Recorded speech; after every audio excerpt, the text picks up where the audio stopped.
je suis le professeur Anne Goffard, médecin au CHU de Lille, virologue, professeur de virologie à la faculté de pharmacie de Lille et chercheur en virologie dans un groupe de recherche de l'Institut Pasteur de Lille spécialisé sur les coronavirus.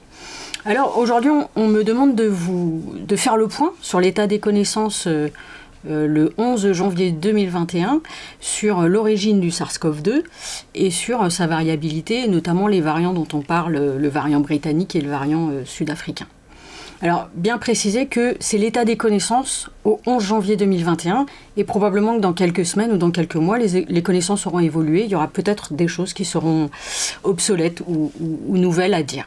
Pour commencer le topo, j'ai pensé planter le décor des coronavirus, replacer le SARS-CoV-2 dans la grande famille des coronavirus. Donc les coronavirus, c'est une famille de virus qui infecte les animaux et les humains. Il y a 4 groupes de coronavirus, 4 genres de coronavirus, les alpha, bêta, gamma et delta.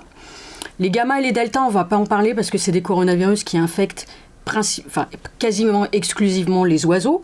Et à la date d'aujourd'hui, aucune infection d'humains par un gamma ou un delta coronavirus n'a jamais été décrite. Ça peut être existé, mais ça n'a jamais été décrit scientifiquement. Donc nous, chez les humains, on parle surtout des alpha et des bêta coronavirus, qui sont donc des coronavirus présents dans le règne animal, qui infectent les mammifères largement, et donc parmi les mammifères, notamment les humains. Sur le plan médical, on distingue 2 types de coronavirus. Des coronavirus qu'on dit peu pathogènes, qui ont un peu des noms de code. 2 alpha coronavirus, 229E et NL63, et 2 bêta coronavirus, OC43 et HKU1. Peu pathogène, qu'est-ce que ça veut dire ? Ça veut dire que ces virus sont responsables de rhume, de rhinopharyngite, voilà, toutes ces petites maladies qu'on observe à l'automne, pendant l'hiver, et qui disparaissent en général au printemps et pendant l'été. Attention, ces virus peuvent donner des infections graves chez les personnes immunodéprimées ou chez les enfants grands prématurés, les nouveau-nés grands prématurés. Ce sont donc ces coronavirus dits peu pathogènes, circulent dans la population humaine depuis probablement la fin du 19e siècle et on les trouve à peu près partout sur la planète en ce moment. À côté de ces coronavirus dits peu pathogènes, on distingue des coronavirus dits hautement pathogènes, avec 3 coronavirus aujourd'hui qui sont connus. Le SARS-CoV-1, qui avait donné une petite épidémie en 2003, avec une émergence en Chine déjà à l'époque, et une diffusion très restreinte sur la planète. On avait réussi à arrêter la diffusion de ce virus grâce à des méthodes de confinement assez drastiques.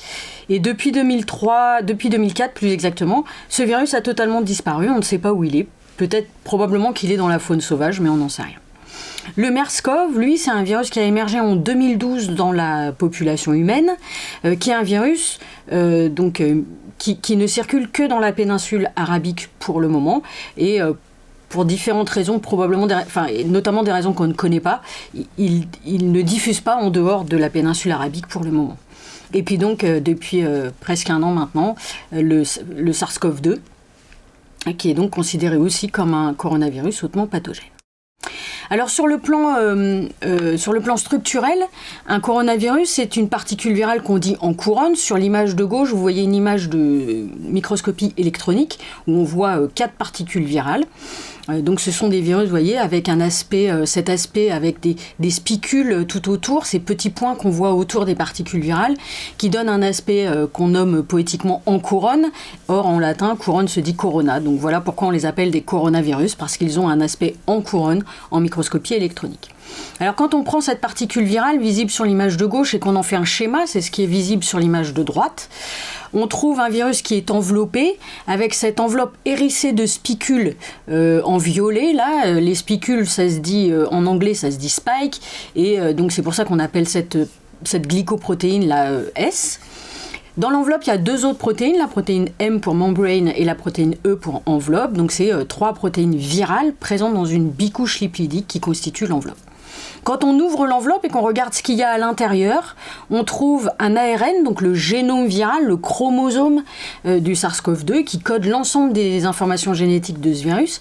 Donc c'est cette hélice-là qu'on voit, qu'on a schématisée en rouge parce qu'elle est recouverte d'une protéine N pour nucléocapside qui a pour fonction de protéger l'ARN viral qui est un élément de fragilité. Voilà globalement la structure des coronavirus. Alors ce SARS-CoV-2, d'où vient-il ? Beaucoup de choses ont été dites et petit à petit la science avance et donc on va essayer de faire le point. Alors d'abord il faut savoir que tous les coronavirus qui infectent les humains, les peu pathogènes comme les hautement pathogènes, sont tous d'origine zoonotique.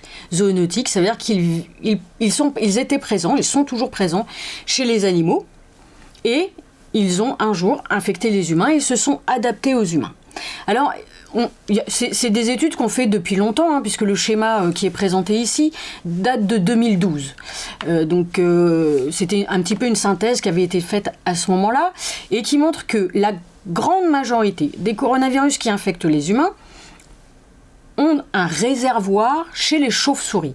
Qu'est-ce que c'est un réservoir ? C'est-à-dire que les chauves-souris sont colonisées par un très grand nombre de virus, des virus très graves comme le virus Ebola, des virus moins graves comme des virus de la rougeole par exemple, et notamment des coronavirus. On dit qu'elles sont colonisées parce qu'elles ne sont pas malades. Donc on ne sait pas très bien, on n'explique pas pourquoi elles ne sont pas malades, mais elles sont colonisées par des coronavirus. Mais les coronavirus de chauve-souris sont génétiquement très loin, très éloignés, très distants des coronavirus qui infectent les humains. C'est la raison pour laquelle jusqu'à maintenant, il y a toujours eu un ou plusieurs hôtes intermédiaires entre la chauve-souris et le coronavirus qui infecte les humains. Ces hôtes intermédiaires, le défi, c'est de les identifier, parce que c'est chez ces hôtes intermédiaires que le virus s'adapte, varie, pour progressivement pouvoir infecter les humains. Donc la plupart des coronavirus humains ont un ancêtre, dérive d'ancêtres viraux présents chez les chauves-souris. Et depuis quelques années, on sait que probablement certains rongeurs, des petits rongeurs sauvages et domestiques qui vivent proches des humains, seraient aussi le réservoir de d'autres coronavirus qui infectent les humains, avec encore une fois cette notion d'hôte intermédiaire qu'il faut identifier, qu'on n'a pas toujours identifié, avant l'apparition chez les humains. Donc en tout cas, toujours la présence dans la faune sauvage avant l'émergence chez les humains. Alors pour le SARS-CoV-2, comment on fait pour chercher l'origine du SARS-CoV-2 ? Mais d'abord, on doit partir de la séquence du génome du SARS-CoV-2. Cette séquence, la première séquence, a été publiée en janvier 2020 par les Chinois qui ont décrit ce virus et cette pneumopathie atypique à l'époque. Ils ont publié la séquence, qui est donc devenue la séquence dite de référence du SARS-CoV-2, et les scientifiques, sur l'ensemble de la planète, les Chinois, mais après d'autres équipes, d'autres scientifiques, ont comparé cette séquence du SARS-CoV-2 avec les autres séquences de coronavirus qui existaient, qui avaient été publiées. Et on a constaté que la séquence du SARS-CoV-2 présente 79% d'homologie environ avec le SARS-CoV-1 qui avait donné cette épidémie dont je vous avais parlé en 2003-2004 en Chine. 79% d'homologie, ça veut dire qu'il est assez proche, c'est pour ça qu'on l'appelle SARS-CoV, mais assez distant, c'est pour ça qu'on lui a donné le numéro 2. La séquence du SARS-CoV-2 présente 50% d'homologie avec le MERS-CoV, ce coronavirus hautement pathogène qui circule dans la péninsule arabique, ce qui veut dire qu'ils ne sont pas d'un ancêtre commun et ce sont deux virus qui sont trop différents pour avoir des choses en commun. Et puis, la science avançant, on a constaté que les séquences de SARS-CoV-2 présentaient entre 85 et 92% d'homologie avec des coronavirus de pangolins asiatiques. Et à un moment, au printemps 2020, on a suggéré que le SARS-CoV-2 pouvait être passé par les pangolins asiatiques avant d'émerger chez l'homme. Et enfin, et c'est surtout ça qui est assez intéressant aujourd'hui. Le SARS-CoV-2 présente, les séquences du SARS-CoV-2 présentent 96% d'homologie, avec un coronavirus de chauve-souris qui a été isolé en 2013 en Chine, chez une chauve-souris qui est présente uniquement en Asie, une espèce qu'on appelle le Rhinolophus affinis. Alors il y a des rhinolophes aussi en Europe, mais c'est pas des Rhinolophus affinis. Et ce coronavirus est appelé RAT-G13, alors RA pour Rhinolophus affinis, 13 pour 2013 et TG parce que la première souche a été détectée dans une ville qui s'appelle Teguan en Chine. 96% d'homologie, c'est beaucoup pour un coronavirus, et c'est donc un argument qui fait penser que le SARS-CoV-2 a bien un ancêtre viral chez les chauves-souris, les Rhinolophus affinis, et que c'est à partir de cet ancêtre qu'a dérivé le SARS-CoV-2. Alors, donc on connaît l'ancêtre, on connaît le SARS-CoV-2, pour l'instant, on n'a pas identifié le ou les autres intermédiaires. Alors sur ce schéma, il y a un petit peu une synthèse des hypothèses actuelles sur l'émergence du SARS-CoV-2. Donc vous voyez que tout en haut, il y a le RAT-G13, un coronavirus de chauve-souris, et il y a différentes hypothèses. Il y a l'hypothèse du pangolin, comme hôte intermédiaire. Je vous dis tout de suite, c'est une hypothèse qui est actuellement abandonnée par la communauté scientifique. On pense que le pangolin peut-être a été infecté accidentellement par le SARS-2, mais n'est pas l'hôte intermédiaire chez lequel le SARS-CoV-2 se serait atténué. Est-ce que RAT-G13, est-ce que le SARS-CoV-2 dérive d'un coronavirus qui serait passé directement de chauve-souris aux humains? C'est une hypothèse possible, même si il y a beaucoup d'arguments contre cette hypothèse.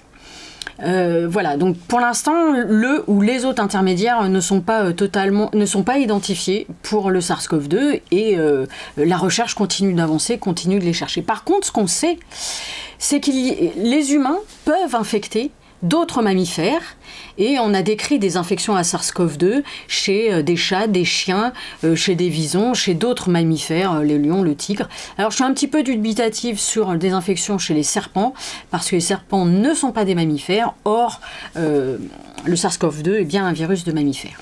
Pour conclure sur ce qu'on sait aujourd'hui, en janvier 2021, sur l'origine du SARS-CoV-2, il y a deux scénarios principaux qui sont actuellement débattus dans la communauté scientifique. C'est l'émergence chez l'humain d'un coronavirus à partir d'autres intermédiaires qu'on n'a pas identifiés, à partir d'un ancêtre viral présent chez les chauves-souris.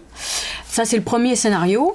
Deuxième scénario, ce serait un coronavirus proche qui aurait circulé, on dit, à bas bruit dans la faune sauvage, c'est-à-dire qu'il a infecté la faune sauvage sans les rendre malades, ou en tout cas, si ça rendait la faune sauvage malade, ça n'était pas assez grave pour que les humains autour puissent s'en rendre compte.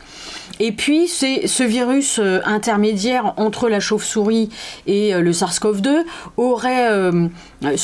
donc ce serait adapté à un ou plusieurs autres intermédiaires dans la faune sauvage, jusqu'à l'apparition d'une ou plusieurs mutations de ce virus intermédiaire qui aurait permis l'émergence chez les humains. Là, le défi, encore une fois, c'est de trouver le ou les autres intermédiaires entre les ancêtres viraux chez la chauve-souris et le SARS-CoV-2. Et puis on ne peut pas encore éliminer totalement l'hypothèse d'un accident de laboratoire, puisque l'hypothèse a été émise que ce SARS-CoV-2 aurait pu s'échapper d'un laboratoire de haute sécurité en Chine, à Wuhan.